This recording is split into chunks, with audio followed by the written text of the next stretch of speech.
Doflamingo is one of the greatest villains in One Piece, but that you already know. What you don't know is that he is, quite literally, the Antichrist of that world, and I can prove it. Oda put an insane amount of detail into this character's design. Everything is intentional. His walk, his outfit, his glasses, his laugh. But there's something else. Something you haven't noticed yet, even though it's been right in front of you the whole time. And that's exactly what I'm going to show you today. Because Doflamingo's story is nothing more than a distorted version of the story of Jesus. It all begins at the top of the world, literally, the Holy Land, Marijois. Doflamingo was born a celestial dragon, not just someone powerful, but someone who exists above humanity itself. They don't follow the laws of the world because they are the law. To them, people are nothing but objects, tools that exist to serve. They don't see themselves as human. They see themselves as gods. And the symbolism starts right here. Someone born in the heavens, in sacred land, completely detached from humanity. That was his world. A world where he was never denied, never hurt, never questioned. He didn't live, he ruled. His family consisted of him, his father Homing, his mother, and his brother Rosinante. But then, everything fell apart, and it wasn't the world that took it from him. It was his own father. Homing never saw himself as above humanity. He was different from the other celestial dragons. He believed he was just as human as anyone else. His father was a kind god, so kind that he chose to abandon the Holy Land. And with that decision, he made a sacrifice so great that he himself couldn't bear the consequences. That burden spread to his entire family. And just like that, the young god became human.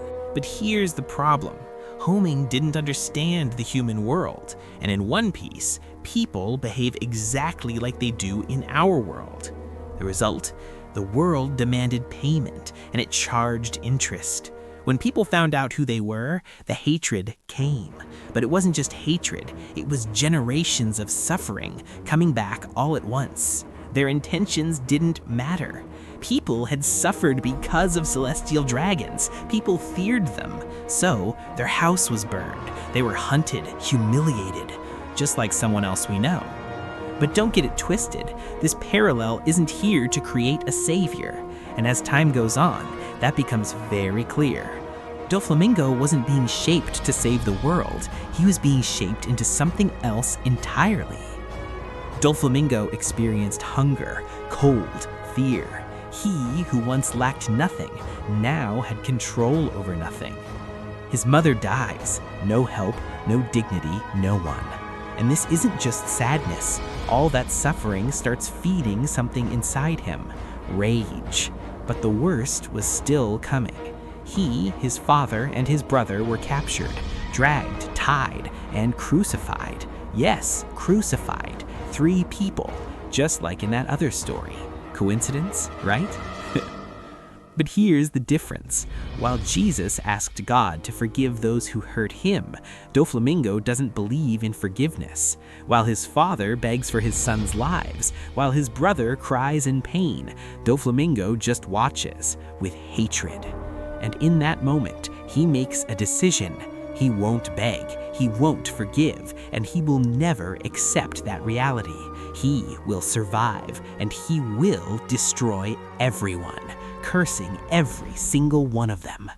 That's when he awakens the power of a king, the power of a conqueror, and right there, the Antichrist is born. After that, Doflamingo meets a very interesting figure, Treble, a man who sees a king in him and behaves almost like the devil himself. He tempts Doflamingo, just like the devil tempted Jesus in the desert. He tells him he can have everything. All he has to do is accept the gifts, a weapon, and quite literally, a devil fruit. And Doflamingo accepts without hesitation. He now has everything he needs. Doflamingo is special but he needed validation. And now that he has it, he will do what he believes is his destiny, to rule. And his first act as a ruler is to unleash his rage on the world, because rage always needs someone to blame, and he finds that someone, his own father. Because in his mind, everything that happened was the result of that choice, that kindness. And to Doflamingo, being kind doesn't save anyone. Being kind gets you destroyed. But here's the part that destroys any attempt to justify Doflamingo. And Oda does this on purpose, because it's natural to sympathize with someone who suffered that much. You could almost understand his actions. But one detail changes everything. He wasn't alone. His brother went through the exact same thing. Same pain, same hunger, same torture, same hell. And yet, he chose to be good. Doflamingo didn't become a monster because he suffered. He became a monster because he chose to.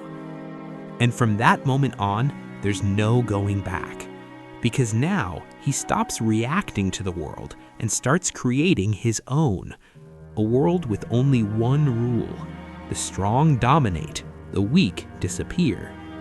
And as if that wasn't enough, Oda adds something incredibly explicit yet hidden from most people. He creates his own family. And there's one specific scene, him sitting at a table surrounded by his crew. That's not just a cool shot. It's a direct reference to the Last Supper. Same composition, same idea. One man at the center, surrounded by his followers. And you already know how that story goes. There's always a traitor at the table. And here, that role belongs to Don Quixote Rocinante, his own brother. Just like Judas, he stays close, earns trust, lives among them, and then he betrays him. The difference, Judas betrayed someone who chose to forgive. Corazon betrayed someone who never forgives. And that makes the ending inevitable. When Doflamingo finds out, he doesn't hesitate. No anger, no doubt, no conflict. He pulls the trigger on his own brother, over and over again. And here's the most disturbing part. He loved him. But in Doflamingo's world, love doesn't set you free. Love controls. Loyalty isn't a choice, it's an obligation. And if you break that loyalty, you're not forgiven, you're erased. And all of this ties into what he believes. There is no good or evil, there is only power. Those at the top decide what justice is. And the worst part, he's seen it all. The top, the bottom. He understands the game. But instead of breaking the system, he chose to dominate it. And that's why he is the perfect opposite of Luffy. One chose freedom, the other chose control. One liberates, the other dominates. One trusts, the other manipulates. And when they clash, it's not just physical, it's ideological. And that's what makes this so incredible. How Oda created a true embodiment of evil with this level of depth. Everything is intentional. His devil fruit reflects his need for control. His glasses hide his true intentions. His laugh is sadistic. His walk feels like a giant stepping on ants. But his story is inspired by something much bigger, and that adds an entirely new layer to everything. That's why he is so iconic, and that's why he is the Antichrist of One Piece. If you enjoyed this perspective, leave a like. And if you want more analyses like this, subscribe to the channel. See you next time, pirate.